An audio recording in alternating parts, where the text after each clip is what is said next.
આ જગત અહીં કોઈનું પૂરું થતું નથી. सब रोए हैं यहाँ, इसलिए कबीर ने कहा रहना नहीं, ये देश वैराना है, बेगाना है. आ तो मारो न तमारो 75 के 100 वर्षनो रैन बसेरा है. ये तो बीच का मुकाम है, यहाँ कायम ठिकाना नहीं. એટલા માટે બાર બાર અપીલ કરું છું. રામ નામ વિસાર બંદે, રામ નામ એક ही आधार, राम नाम विसार बंदे, राम नाम राम नाम विसार बंदे, राम नाम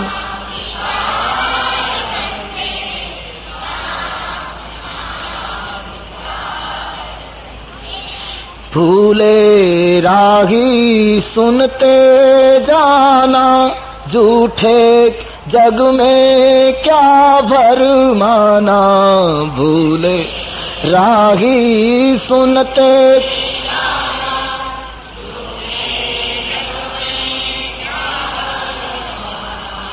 भूले राही सुनते जाना, झूठे जग में क्या भरमाना.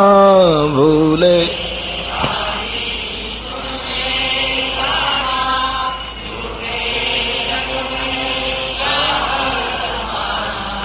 जीवन के दिन चार बंदे, जीवन राम नाम विसार बंदे, राम नाम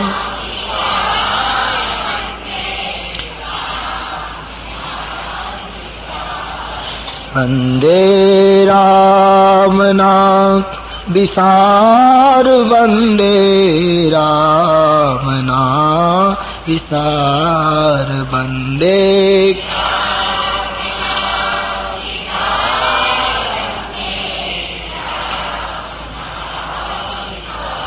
અયોધ્યાના ચક્રવર્તી આમ ધૂળમાં આળોટે છે. કઈ કઈ ક્યારેક ક્યારેક વ્યંગ બાણ મારે છે. સ્મશાનમાં સળગતા શબને જાણે કોઈ પ્રહાર કરે છે. અયોધ્યામાંથી શહનાઈઓના સૂર સંભળાય છે. દશરથજીને તીરની જેમ ખૂંચે છે. કાલું અવધને મુખ શું બતાવે. કાલ મારી કૌશલ્યા મને પૂછશે કે રામને વનવાસ શું કામ, ત્યારે હું શું જવાબ આપીશ. કઈ કઈ મારી દયા ના આવે તો એ ગરીબ કૌશલ્યા માટે હું ભીખ માંગુ છું. તું નિર્ણય બદલે કઈ કઈ, અને તારે રામને વનમાં મોકલવો જ હોય અને તું મારી પત્ની છો તો એક કામ કર, દિવાલ ઉપર લટકતી તલવાર લઈ રામ મારા નેત્રથી દૂર થાય એના પહેલા મારું મૃત્યુ કર. કઈ કઈ હું તારો આભારી થઈશ. રામ જાય અને પછી મરું એના કરતા રામના પહેલા મારી વિદાય થાય એ વધારે ઊંચી. કઈ કઈ આવો નિર્ણય ન કર. બસ કઈ કઈ अपनी बात पर मक्कम. દશરથજીને કહી દીધું મહારાજ રુદન નહીં કરો, અબળાની જેમ ના પાડી દો, બાકી મારો નિર્ણય અંતિમ છે. અને જયારે દશરથજીને ખાતરી થઈ ગઈ કે હવે આમાં કોઈ ફેરફાર નથી, હિંમત હારી ગયા છે. તુલસીદાસજીએ લખ્યું છે ગયે વો નારી વિશ્વાસ, રાજવીનો નારી વિશ્વાસ ઉડી ગયો. એક અસહાય આદમીની જેમ દશરથજી આક્રંદ કરવા લાગ્યા છે. રામાયણમાં લખ્યું છે અયોધ્યાના રાજભવનની બારીમાંથી દેખાતા આકાશની સામે દશરથજીએ હાથ જોડી અને સૂર્યનારાયણની સ્તુતિ કરી કે હે સૂર્યદેવ, આવતીકાલે મહેરબાની કરીને ઉદય ન પામશો. સૂર્યદેવ આપ ઉદય પામશો તો અમારો સૂરજ અસ્ત પામશે. તો અમારા કુળનો વડીલ છો. સૂર્યનારાયણ, અમે સૂર્યવંશના સંતાનો છીએ, તમે અમારા પિતા છો. આવતીકાલે ઉદય પામશો તો અયોધ્યાની દશા જોઈ સૂર્યનારાયણ તમારી આંખમાં અશ્રુની ધાર વહેશે. उदय होत जनि रवि रघुकुल गुरु। रोने लगे। યાજ્ઞવલ્ક વર્ણન કરે છે, બે શુદ્ધ થઈ ગયા છે, સવાર પડવાની તૈયારી છે, આખી અયોધ્યા રાજભવનને ઘેરી વળી છે. અવધપતિનો જય હો, માં કૌશલ્યાનો જય હો, રામનો જય હો. આજ રાણી બનશે સીતાજી, શ્રી સીતાજીનો જય હો. સચિવો મંત્રીઓ ચિક્કાર મેદની, ક્યારે દ્વાર ખુલે, ક્યારે મહારાજ આવે ને ક્યારે વધાવીએ. બધાના હાથની અંદર તાજા ખીલેલા પુષ્પો, માળાઓ, આરતી, અબીલ, ગુલાલ. શું કહું અવધની આજ રંગત. આખી અવધ ઝૂમ રહી है. કબ દ્વાર ખુલે, કબ અવધેશ બહાર નીકળે. લોકો કહેવા લાગ્યા, પુકારો કરે, મહારાજ અમારી આયુષ્ય તમને મળો, અમને ધન્ય કરી દીધા અવધપતિ. આજ રામનો રાજ્યાભિષેક જોઈ અવધ ધન્ય બની જવાની છે. આમ પુકારો થઈ રહ્યા છે. દ્વાર વીર સેવક સચિવ કહી ઉદિત રવિ દેખી, પણ અજહુન જાગે અવધપતિ, કારણ કવન વિશેષી. સૂર્યોદય થઈ ગયો. આદિદેવ નમસ્તુભ્યમ. સૂર્યની કિરણો ધરતી ઉપર પડી ચૂકી. લોકોને આશ્ચર્ય થયું. અજહુન જાગે અવધપતિ, મહારાજ હજુ જાગ્યા નહીં. એકબીજાને પૂછવા લાગ્યા. પિછલે પ્રહર ભૂપ નિત જાગા. દશરથજી તો ચોથા પ્રહરે રોજ જાગે છે, આજે સૂર્યોદય થયો છતાં જાગ્યા નહીં. સુમંતજી, અયોધ્યાના પ્રધાનમંત્રી સુમંતને ગામ લોકોએ પ્રાર્થના કરી, આપ જાઓ, આપ મુખ્ય મંત્રી છો, આ ગામનું સંચાલન તમે કરો છો, આપ જાઓ, રાજવીને જગાડો, મોડું થાય છે. સૂર્યનારાયણ પ્રગટી ચૂક્યા છે. અવધ પ્રતીક્ષા કરે છે દર્શન માટે. આખા ગામનું પ્રતિનિધિત્વ કરતા સુમંતજી રાજભવનમાં પ્રવેશ કરે. સુમંતનું પાત્ર રામચરિતમાનસમાં બહુ થોડા સમય માટે આવે છે, પણ બહુ મહત્વનું પાત્ર. એક સંત પાત્ર છે સુમંતજી. સાચા રામ પ્રેમી છે આ માણસ. સુમંતના પાત્રને કૃષ્ણ અવતારમાં ભગવાન શ્રી કૃષ્ણનો રથ લઈ અને દારૂક સારથી પ્રભાસ ક્ષેત્રમાં મૂકવા ગયા અને જે પાછા ફરે છે એની સાથે સરખાવી શકાય. આપણે કથા સાંભળીએ છીએ. પ્રભાસ ક્ષેત્રમાં ભગવાન કૃષ્ણને પહોંચાડ્યા પછી કૃષ્ણના રથના સારથી દારૂક હાથ જોડીને ઉભા છે. ભગવાન કૃષ્ણએ કહ્યું, તમે જાઓ. મહારાજ, હા આપ જાइए. આંખમાં આંસુ આવી ગયા દારૂક. કૃષ્ણના ચહેરા ઉપરથી દારૂક સમજી ગયો કે ગીતાનો ગાનારો જગત છોડવાની તૈયારીમાં. ખેદ ખિન્ન માનસ હતું. આખા કુળનો સંહાર થઈ ગયો છે. પ્રભાસ ક્ષેત્રમાં શ્રી કૃષ્ણ બેસી ગયા છે. ખાલી રથ લઈને પાછા ફરે છે.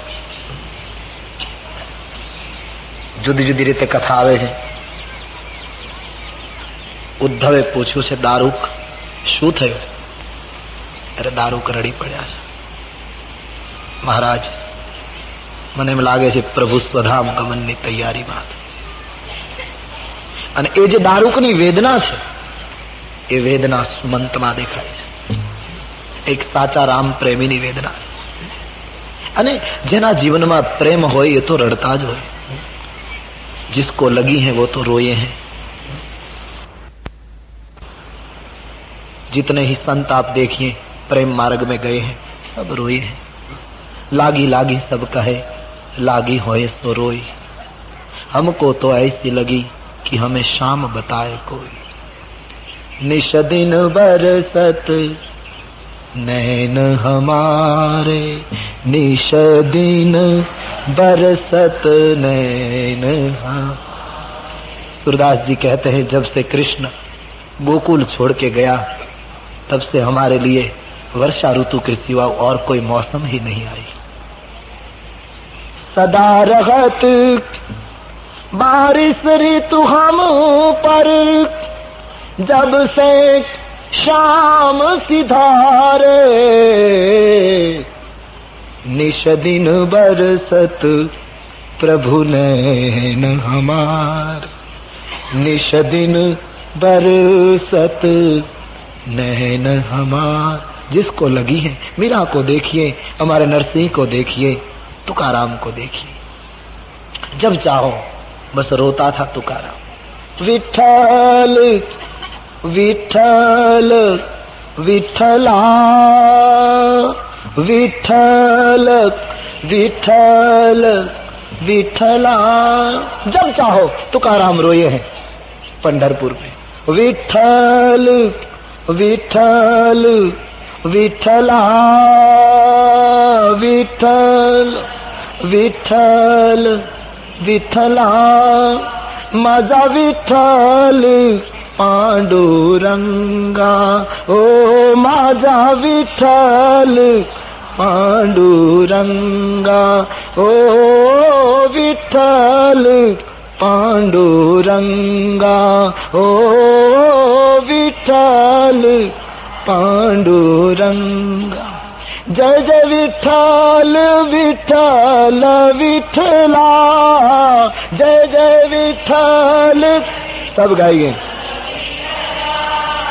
जय जय विठ्ठल विठ्ठल विठ्ठला, जय जय विठ्ठल,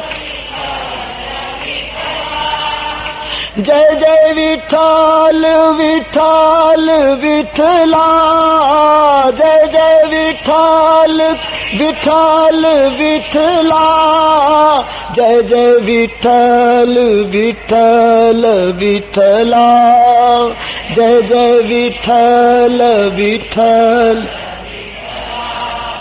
माझा विठ्ठल पांडुरंगा, हो विठ्ठल पांडुरंगा, विठ्ठल पांडुरंगा, ओ विठ्ठल पांडुरंग।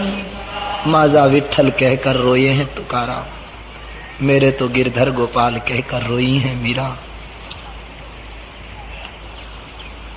माधव कहकर, कोई गोपाल कहकर, कोई गोविंद नाम पुकार कर रोए हैं। जिसको प्रेम के तीर लगे हैं वो रोए हैं। इसलिए सुर कहते हैं निश दिन बरसत नैन हमारे। मीरा कहती हैं तोरी प्रीत तोड़ी कृष्णा कौन संग जोड़ू। हमारे तुलसी विनय पत्रिका में लिखते हैं जाऊं कहां तजी चरण तिहारे। और सूर कहते हैं मेरो मन अनत कहां सुख पावे। सुमंत एक सच्चे राम प्रेमी है। आखा गामનું પ્રતિનિધિત્વ કરતા સુમંત રાજભવનમાં ગયા છે। મંથરા ઊભી છે, પ્રણામ કર્યા। આઈએ મહારાજ। સુમંતે પૂછ્યું મંથરી, हाँ महाराज क्या? एक अधिकार पूर्वक पूछ्યું।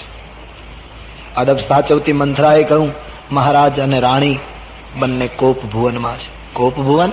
हाँ, रात्रि भर बनने ने कई तकरार थी। अच्छा हुआ आप आ गए, जाइए कोप भुवन। सुमंत कोप भुवन तरफ गया છે। संत जेवुं हृदय છે ધ્રુજી ગયું। आज कोप भुवन, आज राज्याभिषेकનો દિવસ છે। જેવા અંદર ગયા તો શું જોયું? ધરતી ઉપર મહારાજ આળોટે છે। राम राम शब्द पुकारे, रो रहे। ओ અમારા અન્નદાતાને, અયોધ્યાના માલિકને શું થયું છે? આમ જોયું તો કઈ કઈ નિષ્ઠુર બનીને ઉભા છે। સુમંત એકદમ ભીતર, જય જીવ હો, પ્રણામ હો મહીપતિ। સુમંત આપને પ્રણામ કરે। જાગો ના પ્રભુ, શું થયું મહારાજ? આજે રાજ્યાભિષેકનો દિવસ છે। લોકોના આતુર નેત્રો દર્શન માટે અધીરા બન્યા છે। ઉઠીએ પ્રભુ, मैं सारी अयोध्याના વતી બોલું છું, જાગ્યો। સુમંત રાજવી ઉભા થયા। હા પ્રભુ શું છે? આંખમાંથી આંસુ પડવા લાગ્યા। સુમંત મારું અને કૌશલ્યાનું ભાગ્ય ફૂટી ગયું। મહારાજ ऐसा मत बोलिए। આ સુમંત હું એક વસ્તુ તને કહી દઉં, મેં અને કૌશલ્યાએ ગયા જન્મમાં ખૂબ પાપ કર્યા છે। सुमंत मारी बाजी उल्टी थी। महाराज હું આપને પૂછી શકું, આપ આવું બધું કેમ બોલો છો? સુમંત કેમ બતાવું? સુમંત એટલું જ કહીશ વિધાતા નહીં કે હે વિધિ, આવી દશા કોઈની ન કરીશ. બસ ઇતના કહેકર वो गिर चुके धरती पर. સુમંતના નેત્રો ભીંજાયા છે. શું થયું હશે? કારણ મહારાજ બતાવી શક્યા નહીં. કઈ કઈને જોતા અયોધ્યાના એક મહત્વના પદાધિકારી છે સુમંત, અને તેથી અધિકારપૂર્વક રાણીની સામે જઈ અને પૂછે છે, દેવી, અયોધ્યાના એક મંત્રી તરીકે હું આપને પૂછી શકું કે મહારાજ અવધપતિને શું થયું છે? એની તબિયત બગડી તો રાણી આપે અમને સૂચના કેમ ના આપી? આજ અયોધ્યા કેટલી આતુર ઉભી છે, એને જવાબ આપવાનો પ્રશ્ન છે. આજે રાજ્યાભિષેકનો દિવસ છે દેવી. ધીમે વિવેકથી કઈ કઈ બોલ્યા છે. યાની સુમંતની અદબ સાચવીને બડી કુશળતા से બોલે, મહારાજ રાજવી મને કઈ કારણ બતાવે તો ખબર પડે ના. જ્યારથી આવ્યા છે ત્યારથી રડે છે. રામ રામ રટીને સવાર કરી, બસ રડ્યા કરે છે. મને એમ લાગે છે સુમંતજી, અવધપતિને રામનું કઈ અગત્યનું કામ છે. તમે એક કામ કરો, રામને અહીં બોલાવી આવો. હોશિયાર કઈ કઈ સુમંતને સૂચના આપી. સુમંત સમજી ગયા કે કારણ ગમે તે હોય, પણ એક વસ્તુ ચોક્કસ કે દશરથજીની અત્યારે જે પરિસ્થિતિ છે એમાં રામજીને લાવવા અનિવાર્ય છે. આ પરિસ્થિતિમાં મહારાજને રામ દર્શન સિવાય બીજું કોઈ સ્વસ્થ ન કરી શકે. અને વાત એ સાચી, માનવીની સાચી સ્વસ્થતા રામ દર્શન વગર નથી. કામ દર્શન કઈ કઈમાં કરવા ગયા એમાં તો આ દશા થઈ. તુલસીદાસજી વર્ણવે, સુમંતજી ઘરની બહાર નીકળ્યા છે, લોકો ઘેરી વળ્યા. સુમંતજી બોલે, મને મત પૂછો, હું અત્યારે કઈ કહી શકું એવી સ્થિતિમાં નથી, આપ શાંત રહે. આખો સમાજ ઉદાસ, એક ચિંતિત બની ગયો. મહારાજ બોલે, કોઈ કારણ હું આપી શકતો નથી, માર્ગ આપો. લોકોએ રસ્તો આપ્યો અને એક શંકા કુશંકાના વાદળો ઘેરાયા. સુમંત રામ ભવન પહોંચ્યા છે.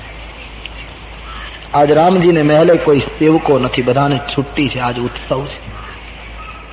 રામજી પૂજામાં છે.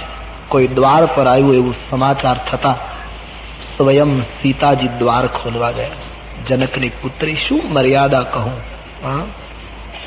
જાનકીએ એકદમ દ્વાર ખોલ્યા અને સુમંતજીને જોતા જનકને પગે લાગતી હોય એમ સુમંતને જયારે સીતાએ વંદન કર્યા ત્યારે સુમંતની આંખમાં આંસુ આવી ગયા. ધન્ય બેટી, તું રઘુકુળનું ગૌરવ છો દીકરી, चिरंजीवी हो. बाबा पधारिए, देखिए रघुवंश की मर्यादा. आदेश शोभ्यो छे मर्यादाथी. आइए, હું આર્યપુત્રને બોલાવું છું. સુમંતજીને બેસાડી સીતાજી મંદિરમાં ગયા છે. રામજીને સાદ કરે, સરકાર સુમંતજી પધાર્યા છે, આવો ને. રામજી પૂજાના વસ્ત્રમાં ઉભા થયા છે. સુમંતજીને પ્રણામ કર્યા છે. રાઘવ, હા, આપને પિતાજી યાદ કરે. હા તો જરૂર જઈએ, પણ સુમંતજી હું પૂછી શકું, આપનો ચહેરો જરા ચિંતામાં હોય, ઉદાસ હોય એવું લાગે. એક પ્રશ્ન પૂછું સુમંતજી, पिताजी की तबीयत तो बराबर है ना? बोले हाँ सब ठीक है, लेकिन राम विलंब मत करे, आप जल्दी मेरे साथ चले. रामायण में लख्યું છે, પિતા બોલાવે છે, રામજીએ વસ્ત્રો બદલ્યા નહીં, એના એ વસ્ત્રમાં ગયા છે. કદાચ રામજીને થયું કે વસ્ત્ર બદલીશ તો પાછા ઉતારવા પડશે, આના પછી સીધા વલકલ પહેરી લેવા યોગ્ય છે. અને તેથી રામ સુમંતની સાથે નીકળે છે. સીતાજીના નેત્રમાં આંસુ છે. સીતાજીએ રાઘવેન્દ્રને પૂછ્યું, ભગવાન હું સાથે આવું? બધાની તબિયત તો બરાબર છે ને? સીતા આપ ચિંતા નહીં કરો, હું હમણાં આવું છું. સીતાને શાંત કરી રામજી સુમંતની સાથે નીકળી ગયા. લોકોએ જોયું કે શું છે, મહારાજનું મોડું જાગવું. સુમંત ગયા, ચિંતિત ચહેરે પાછા આવ્યા અને આ પરિસ્થિતિમાં રામજીને લઈ જાય છે. લોકો અનેક અટકળો કરવા લાગ્યા, શું થશે, શું થશે. આજે રાજ્યાભિષેકનો દિવસ છે, હજી રામજી તૈયાર થયા નથી, સુમંતાને ક્યાં લઈ જાય? આગે રામ, આગે સુમંત, પીછે રામ. કોપ ભુવનમાં રામજીને કોપ ભવનમાં લઈ જઈ સુમંત એક બાજુ હટી ગયા. પિતાજીને ધરતી ઉપર રુદન કરતા જોઈ રામજીએ જીવનમાં પહેલી વાર દુઃખ જોયું. પિતાને રડતા જોઈ રામનો એક તો કારુણ્ય સ્વભાવ, નયન ભીના થયા છે, પ્રણામ કર્યા છે. પિતાજી, હું રામ આપને પ્રણામ કરું છું. પિતાજી, શું થયું? પિતાજી, કઈ કાર્ય હોય તો મને પહેલા બોલાવવો જોઈતો તો. શું છે મહારાજ? સુમંતજી, જલ્દી બતાવો ના, શું થયું પિતાજીને? રામ, લખન, ભરત, શત્રુઘ્ન જેવા 4 પુત્રો હોય સુમંત, અને અમારા વૃદ્ધ પિતાને રુદન કરવું પડે તો અમારે નીચે જોવું પડે. અમારા માટે શરમજનક. દશરથજી બોલી શકતા નથી. રામનો હાથ પકડી દશરથજી રડી પડ્યા. રાઘવ, મત જાના. પિતાજી, હું સમજી શકતો નથી. આપ કેમ રડો છો? પિતાજી, મારાથી કઈ પાપ થઈ ગયું? દેખીએ ભારતીય પુત્ર, મારાથી કોઈ રઘુકુળની મર્યાદા તૂટી ગઈ અને આપ મને ઠપકો ના આપી શકતા હો ને એની વેદના તમને રડાવતી હોય તો મને સજા આપો પિતાજી. મારાથી કોઈ રઘુકુળની પરંપરા તૂટી હોય તો. બાકી આપ રડો એ અમને ગમે નહીં પિતાજી. શું છે? શું બતાવું બેટે? મહારાજ પડી ગયા. રામજીએ સુમંતને પૂછ્યું. સુમંતજી, સુમંતે કહ્યું, રાઘવ, મારી પાસે કોઈ કારણ નથી, પણ હું એટલું જ કહીશ, મેં આખું જીવન રઘુકુળની સેવામાં સોંપ્યું છે. હું વૃદ્ધ થવા આવ્યો છું. રામ, એક વસ્તુ કહીશ, મહારાજને મેં આટલા રડતા ક્યારેય નથી જોયા. રાઘવ, કોઈ કારણ ભયંકર છે. આમ જોયું તો માં કઈ કઈને ઉભેલા જોયા. રામજીની ચિંતા દૂર થઈ ગઈ. એકદમ માँ કે પાસ ચલે ગए. માની પાસે જઈને એકદમ કહ્યું, અધિક આમ જાણે હટ કરતા હોય પુત્ર દાવાથી. મોહી કહું માં તું તાત દુઃખ કારણ. હે માં, મારા પિતાના દુઃખનું કારણ બતાવ. શું થયું મારા પિતાને? જલ્દી બતાવો માં, હું યત્ન કરું, દુઃખનું નિવારણ થાય. તારે મને વહેલા બોલાવવું જોઈએ માં. શું થયું? રામની નજીક આવીને કઈ ધીરેથી કહું, બેટા, બીજું કોઈ કારણ નથી. કારણ એક જ છે. શું? તારા પિતાને તારા ઉપર અતિશય પ્રેમ છે. પિતાને પુત્ર ઉપર પ્રેમ હોય એ તો બહુ સીધી વાત છે. એમાં રડવાનું? બોલે, બેટા, તારા પિતા તારો સ્નેહ છોડી શકતા નથી. ધર્મ સંકટમાં છે. મતલબ બેટા, તારા પિતાજીએ મને વધાઈ આપી. કહ્યું, કાલે રામનો રાજ્યાભિષેક. વચનમાં બેટા મેં 2 વરદાન માંગ્યા. સુમંત સાવધાન થઈ ગયા કે કઈકઈના નિવેદનમાં રાજવીના દુઃખનું કારણ છે. માનો નોંધ લઈ રહે નિવેદન કી. હા, તો બેટા મેં 2 વચન માંગ્યા. તારા પિતાએ તારા સોગંદ આપીને ખાઈને વચન આપ્યા. શું માંગ્યું માં? બેટા, મેં પહેલું વરદાન એ માંગ્યું કે આજે જે તારો રાજ્યાભિષેક થવાનો હતો એને બદલે અયોધ્યાનો માલિક મારો ભરત બને. ભરતને શાસન મળે એમ જ્યાં સાંભળ્યું, રામના નેત્રમાંથી પ્રેમાશ્રુ ખરી પડે. માં, સચ? બોલે, હા માં, તે મને ઋણી બનાવી દીધો. હું જન્મ જન્મ સુધી તારું ઋણ નહીં ચૂકવીશ. મારા અંતરની ઈચ્છા તે પૂરી કરી દીધી. મારો ભરત ગાદી ઉપર બેસે અને માંડવી અયોધ્યાની મહારાણી બને. અમારા જીવનનું સર્વોચ્ચ સાફલ્ય છે. ધન્ય હો માં, ભરતનું શાસન સચ બોલ રહી એમ. હા બેટા. અને બીજું વરદાન બેટા, તારે સાધુ વેશ ધારણ કરીને આજથી 14 વર્ષ સુધી વનમાં ભટકવાનું. એ 14 વર્ષનો રામનો વનવાસ સુમંતે જ્યાં સાંભળ્યો, દશરથજીની જેમ સુમંત રામ કહીને ધરતી ઉપર બેશુદ્ધ થયું. ભરતનું શાસન અને તારો વનવાસ. તારા પિતાએ તારા સોગંદ કહીને વચન આપ્યા છે. હવે વચન છોડી શકતા નથી અને તારો વિયોગ સહન કરી શકતા. બેટા, વૃદ્ધાવસ્થામાં તારા પિતાને કલંક ન લાગે માટે વનવાસની તૈયારી કરો. રામજી એટલા રાજી થયા. બસ માં, આટલી નાની એવી બાબતમાં મારા પિતાને આટલું મોટું દુઃખ. પ્રસંગને રામજી એકદમ હળવો કરી નાખ્યો. વિપત્તિ તો આવવાની જ છે, સમજી લો. જગત વિપત્તિ વગર રહેવાનું નથી. વિપત્તિને તમે કેટલી વિવેકથી હળવી કરો છો એના ઉપર તમારા જ્ઞાનનો આધાર છે. દુનિયામાં કોઈ વિપત્તિ, સંપત્તિની સાથે વિપત્તિ જોડાયેલી છે. એક વસ્તુનો સ્વીકાર બીજી વસ્તુનો સ્વીકાર રડતા રડતા કે હસતા હસતા કરવો જ પડશે. સુખ સ્વીકારો તો દુઃખ માટે તૈયાર રહેવાનું જ, અને દુઃખ આવશે તો પ્રતીક્ષા કરો, એક વખત સુખ આવશે. આ જોડાયેલું છે. માણસ નિરાશ થઈ જાય, દુઃખ આવે નિરાશ મત હો. ટ્રેનમાં મુસાફરી કરતા હોઈએ અને પર્વતાળ પ્રદેશમાં ટ્રેન જતી હોય અને એકદમ બોગદામાં ટ્રેન જાય તો કેટલો અંધકાર થઈ જાય, કોઈ દેખાય નહીં. આપણને એમ થાય કે શું થશે, પણ એવું એકય બોગદું નથી હોતું કે જેનો ક્યારેય અંત ન હોય. 5 મિનિટ 10 મિનિટ પછી ટ્રેન બહાર. એમ જીવનમાં એવું એકય દુઃખ નથી કે જેનો અંત ન હોય. દુઃખ કે પીછે સુખ, સુખ કે પીછે દુઃખ, એ જોડ ચાલતી.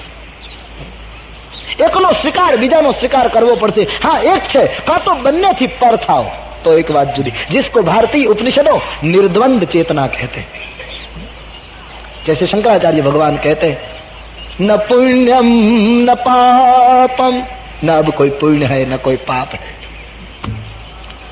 न पुण्यम न पापम न सौख्यम न दुखम. अब न तो कोई सुख है न तो कोई दुख है, न मंत्रो न तीर्थम न वेदान यज्ञ अहम भोजनम नैव भोज्यम न भोक्ता चिदानंद रूप शिवोहम शिवोहम चिदानंद रूप शिवोहम. एकनो स्वीकार बीजानो स्वीकार करवो ज रहे, या तो दोनों से पर हो जाए, निर्द्वंद हो जाए. लेकिन निर्द्वंद होना बहुत कठिन है. तुलसीदास जी ने लिखा है, गुण यह उभय न देखिए. कोई તમારા બહુ વખાણ કરે, તમારા ખૂબ સદગુણોની સરાહના કરે તો બરાબર સાવધાન રહેજો. એ માણસ ક્યારેક તમારી ટીકા પણ કરશે, કારણ કે એમાં એનો દોષ નથી. સરાહના કે પીછે ટીકા આતી ही है.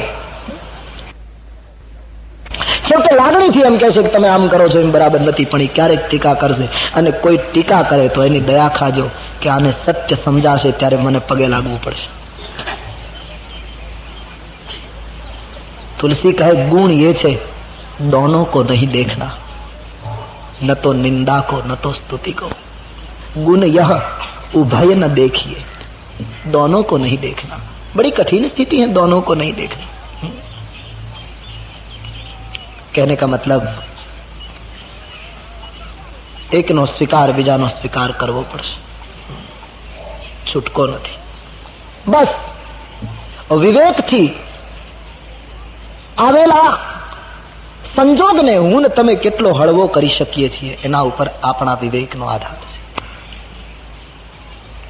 કેવલ ઘટના જોઈને કાપી ન જાઓ. અને એ વાણીનો વિષય નથી ભાઈ. આ બધી વસ્તુ મને ને તમને ચરિતાર્થ કરવા માટે સાધના માંગી લે છે. जितना भीतर जाओगे इतना अलोल हो जाओगे, जितना भीतर गए इतना ज्यादा स्थिर हो जाओगे. स्थिरता भीतरी यात्रा के बिना आती ही नहीं. जापाનમાં एक मकान ની અંદર सत्संग ચાલતો હતો. एक संत बैठे थे, सब लोग बैठे थे, सत्संग हो रहा था और चिंता धरतीकंप आयो. बार बार धरतीकंप हुआ करता तो ત્યાંના લોકો ટેવાયેલા એટલે એકદમ ભાગ્યા, ઘરની બહાર નીકળી ગયા, શાયદ મકાન गिर जाए.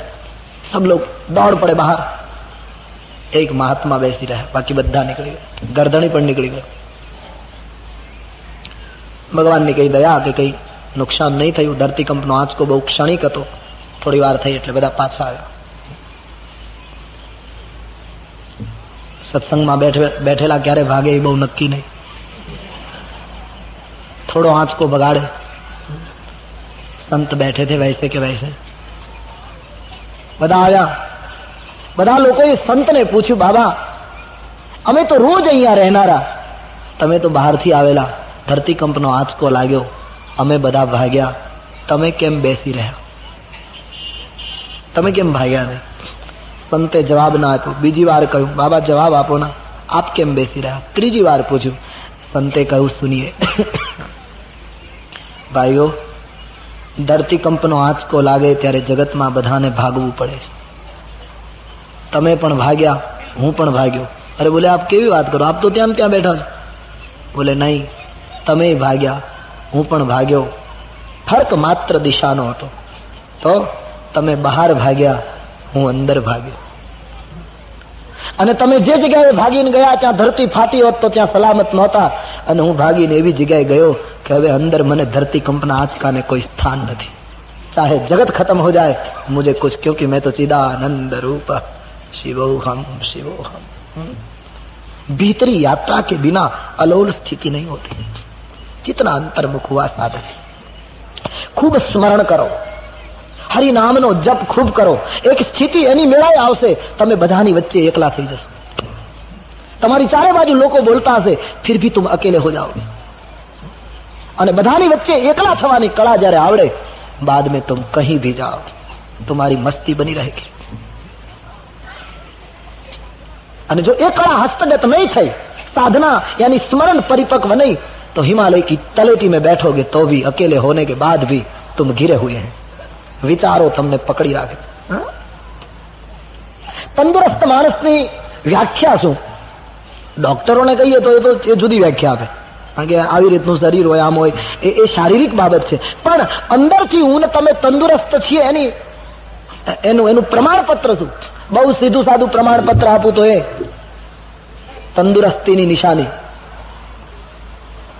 જેની નિદ્રા સ્વપ્ન વગરની અને જેની જાગૃતિ સંકલ્પ વિકલ્પ વગરની, આ તંદુરસ્ત સાધક છે. जिसकी निद्रा में कोई स्वप्न न हो. हाँ, अचानक कोई क्यारेक हो, चिंता कोई आवे तो એ કોઈ નિશાની છે, એ કોઈ કારણ છે સાધકો માટે. બાકી જેની નિદ્રા સ્વપ્ન રહિત અને જેની જાગૃતિ સંકલ્પ વિકલ્પ રહિત, આ તંદુરસ્ત માણસની નિશાની. एक उस स्थिति को जरा गंभीरता से आप सोचे. एक विचार આપણા મગજમાં આવે, એ વિચાર પૂરો થાય અને પછી બીજો વિચાર શરૂ થાય. આ બે વિચારની વચ્ચે જેટલી વધારે જગ્યા ખાલી, એટલા તમે વધારે તંદુરસ્ત. बस सीधी सादी व्याख्या है. जितने साधक, जितने लोग पहुंचे हैं, उसका ये अनुभव है. બે વિચારની વચ્ચે જેટલો વધારે અવકાશ, આજ મારા અને તમારા વિચારો એક ઉપર એક પડે છે. તમે વિચાર કરો કેટલા વિચારો આપણા મગજમાં ઘૂમે. માણસ સૂતો હોય તો વિચારોમાં ડૂબ્યો છે. હા, એ તો ભગવાને સારું થયું કંઈક મગજ એવી રીતે બનાવ્યું, નહીં તો મગજ ફાટી જવું જોઈએ. કેટલા વિચારો એક પછી એક લાગ્યા, અનંત હાર માળા शुरू है. इस मगज का कोई फोटो ले, कितनी विचारों की माया जाल रच दी है हमने. एक विचार पूरो થાય, બીજો વિચાર શરૂ થાય, એની વચ્ચે જેટલું ખાલી ભાગ, એટલા તમે સમાધિની નજીક. અને ધન્ય છે આ દેશ જ્યાં ઋષિ મુનિઓ ક્યારેક ક્યારેક એક વિચાર પૂરો થાય અને બીજો વિચાર ઉઠે, એની વચ્ચે 60,000 વર્ષનો ખાલી ભાગ કરતા. કલ્પના કરો, આપણા માટે તો કોઈ આમ મગજ નહીં બેસે કામ. રાફડા થઈ જતા હતા શરીર ઉપર, ત્યારે બે વિચારોની વચ્ચે વર્ષો સુધી ગેપ થઈ જતો. આપણે કેટલા અશાંત અને અસ્વસ્થ છીએ, સતત વિચારોમાં ડૂબ્યા છે. એક ઉપાય છે કલિયુગમાં, હરિનામ. સીધો સાદો ઉપાય છે આ, મારો કહેવાનો અર્થ. और કોઈ ઉપાય નહીં, એસીમાં કોઈ મારો દાવો નહીં, પણ સીધો સાદો ઉપાય છે પ્રભુ નામ સ્મરણ. ઘણા લોકો એમ કહે છે, અમે જયારે નામ સ્મરણ કરીએ છીએ, કીર્તન કરીએ છીએ, ધૂન કરીએ છીએ, હરિનામનો જપ કરીએ, ત્યારે જ મન દોડા દોડી કરે. એ સારી નિશાની છે. હા, ઉસસે ગભરાઈઓ મત. તમે જપ કરવા બેસો અને તમારું મન બહુ દોડે, એનો અર્થ એ છે કે તમારું મન ગભરાયું છે. એ એમ કહે છે કે તમે કંઈક એવી શરૂઆત કરી છે, હવે મારાથી રહેવાતું નથી. ઉસકી દોડ નાસભાગ, ઉસસે ગભરાઈઓ મત. कबीर कहे ना, मन भागे तो भले भागे, તમે નહીં ભાગો, तुम बैठे रहो, तुम जप करते रहो. आज नहीं तो काल, परम દિવસે क्रांति થશે. કંટાળો નહીં. मैं फिर से याद दिला दूं मेरा पुराना निवेदन कि આ યાત્રામાં અનંત ધૈર્યની જરૂર પડે. 5 મિનિટમાં નહીં પતે. ધીરજ રાખવાની તૈયારી હોય એ માણસો ઈશ્વરના માર્ગમાં પ્રવેશ. ઘણા લોકો મળે છે, માળા કરતા પછી બંધ થઈ જાય. ગાંધીજીને એક માણસ મળ્યો, પછી એને કહ્યું કે બાપુ, હું રામ નામનો જપ કરું છું, તો જપ કરું છું ત્યારે મન બહુ દોડા દોડી કરે. અને મન ખોટા વિચાર કરે છે. એક બાજુ રામ નામના માળા કરું અને બીજી બાજુ મન હરામના વિચાર કરે ને હરામ કામ કરું, ખોટું કામ થાય છે. અને રામ નામ એટલે મેં નક્કી કર્યું છે કે માળા ફેરવાનું બંધ કરી દઉં, રામ નામ બંધ કર્યું. ગાંધીજીએ બહુ સરસ જવાબ આપ્યો કે તારે છોડવું તું તો હરામ છોડવું, તું રામ નહોતું છોડવું. હા, આને બદલે આ શું કામ છોડ્યું? पाप न छोड़ा, झूठ न छोड़ा, तूने सत्य वचन क्यों छोड़ दिया, तूने नाम जपन क्यों छोड़ दिया. મોટા ભાગના લોકોની આ ફરિયાદ છે કે અમે માળા કરીએ, અમે જપ કરીએ, ત્યારે મન બહુ પરેશાન. કરવા દો ને, મનની સાથે તકરાર બિલકુલ કરો નહીં. જબ તક મન કે સાથ તકરાર કરતે રહોગે શક્તિ વેડફાય છે. કરવા દો મનને જે કરવું ભલે કરે, એને જોયા કરો. તારે કરવું એ કર, હું રામ નામ જપ્યા કરીશ. એક સમય એની મેળાએ આવશે જ્યારે મનને પાછું ફરવું પડશે. અને ભાવથી કે કુભાવથી મેં આપકો ये कहना चाहता हूं कि ગમે તે રીતે તમે હરિનામ જપો, તમારું નિષ્ફળ. કર્મનો સિદ્ધાંત છે કરેલું જતું નથી. એ બધાનો સરવાળો ભેગો થશે ત્યારે ઓચિંતા ક્રાંતિ થશે. ધીરજ રાખો. તમે શનિવારનો દિવસ હોય અને હનુમાનજીના મંદિરમાં શ્રીફળ વધેરવા જાઓ, નારિયેળ ફૂલ ધરાવો અને તમે શ્રીફળના છાલા કાઢી અને એક ઘા કર્યો, શ્રીફળ ન ફૂટ્યું. બીજો ઘા કર્યો, શ્રીફળ ન ફૂટ્યું. ત્રીજો ઘા કર્યો, શ્રીફળ ન ફૂટ્યું. અને ચોથું જોરથી ફટકાર્યું, શ્રીફળ ફૂટી ગયું. તો એનો અર્થ તમે એમ માનો છો કે એ શ્રીફળ ચોથા ઘાયે ફૂટ્યું? નહીં, ચોથા ઘાયે ફૂટવાનો યોગ હતો, પણ એને ફોડવામાં આગળના 3 ઘાયે બહુ મદદ કરી. એમ શરૂઆતનું રામ નામ તમારી જાગૃતિ માટેનો સરવાળો છે. યોગ હશે ત્યારે ક્રાંતિ થશે. इसलिए જપતે રહો, હરિનામ જપતે રહો. જેટલું નામ સ્મરણ કળયુગમાં વધશે એટલો જીવ વધારે અંતર્મુખ થશે. અંતર્મુખ થશે તો બધાની વચ્ચે તમે એકલા થઈ જશો. અને આ સ્થિતિ આવશે ત્યારે ગમે તેવી વિપત્તિને હળવી કરવાની આદત આવશે. રામ કહે, માં 14 વર્ષનો વનવાસ એ સામાન્ય વાત છે, થોરે ही बात पिता ही दुख लागा. મારા પિતાને આટલી નાની એવી બાબતમાં આટલું મોટું દુઃખ? તારે મને પહેલા કહેવું જોઈતું તું માં, હું અત્યારે વનની વાત પકડી ચુક્યો. નહીં માં, તું પણ કંઈક છુપાવે છે, કારણ કંઈક મોટું છે. બેટા, બીજું કોઈ કારણ નથી, આ એક જ કારણ. તારા પિતા તને વનમાં જાય, તું જાય એ જોઈ શકતા નથી. મૂળ કારણ જયારે મળ્યું છે, રામજી કઈ માને બહુ સુંદર શબ્દો કહે. સોનું જનની સોઈ સુત બડ ભાગી, સોનું જનની સોઈ સુત બડ. सब गाइए. सोनू जननी सोई सुत बड़ भागी, सोनू जननी जो पितु मातु बचन अनुरागी.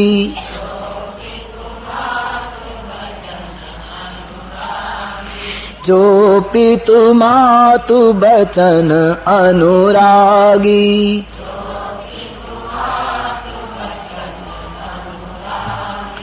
तनय मातु पितु तोषनिहारा. तनय मातु पितु, तनय मातु पितु तोषनिहारा. तनय दुर्लभ जननी सकल संसारा. दुर्लभ दुर्लभ जननी सकल संसारा.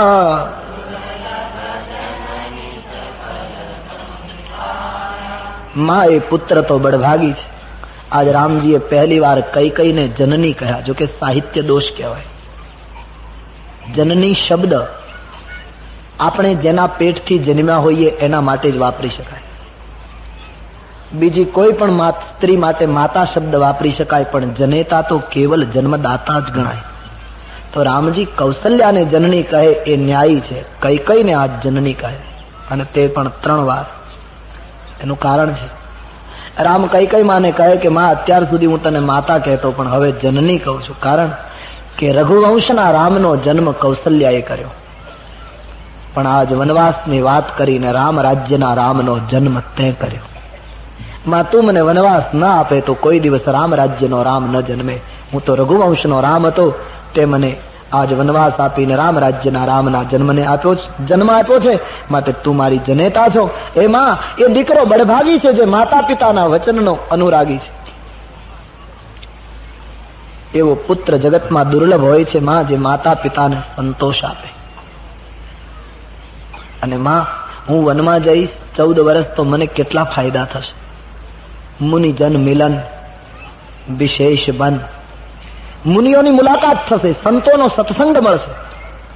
વનમાં રહીશ તો સાધના કરી શકીશ. સબહી ભાંતિ હિતમોર, દરેક રીતે મારું કલ્યાણ થશે. તેહિમાં પિતુ આયસુ.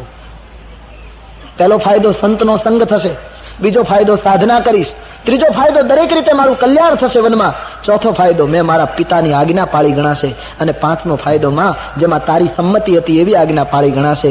અને માં સર્વ કરતા શ્રેષ્ઠ ફાયદો, ભરત પ્રાણ પ્રિય પાવહી રાજુ, મારો પ્રાણ કરતા પ્રિય ભરત અયોધ્યાનો માલિક બનશે. માં, મારા ભાગ્યનો ઉદય થઈ ગયો. જો ન જાઉં બનાય સે કાજા, પ્રથમ ગનિય મોહી મૂઢ સમાજા. આટલા બધા ફાયદા મને મળે, અને જો હું વનમાં ન જાઉં તો મને 1 નંબરનો મૂઢ ગણજે. માં, હું હમણાં તૈયારી કરું. પણ માં, મને સમજાતું નથી. મારા પિતાના દુઃખનું કારણ બોલે, બેટા આ સિવાય કોઈ કારણ નથી.